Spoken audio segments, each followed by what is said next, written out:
আচ্ছা ভাই, আমি টিভিতে দেখলাম যে সরকার থেকে টাইফয়েড ভ্যাকসিনের ক্যাম্পেইন চালাচ্ছে।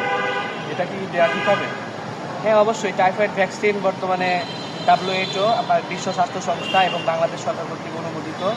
এটা আমি কেন দিব? টাইফয়েড ভ্যাকসিন আমার কেন দেওয়া উচিত?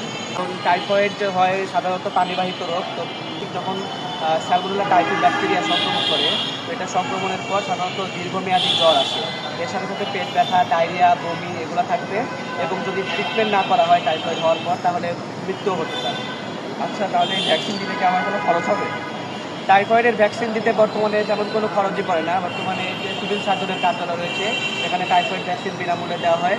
তাছাড়া 6 মাস বয়সী শিশু থেকে শুরু করে স্কুলগামী যেসব বাচ্চারা আছে, তাদের ক্ষেত্রে স্কুলে সরকার থেকে বিভিন্ন ক্যাম্পেইন করছে। এবং আমি যদি এই ভ্যাকসিনটা দিই, আমার কী কী ক্ষতি হতে পারে?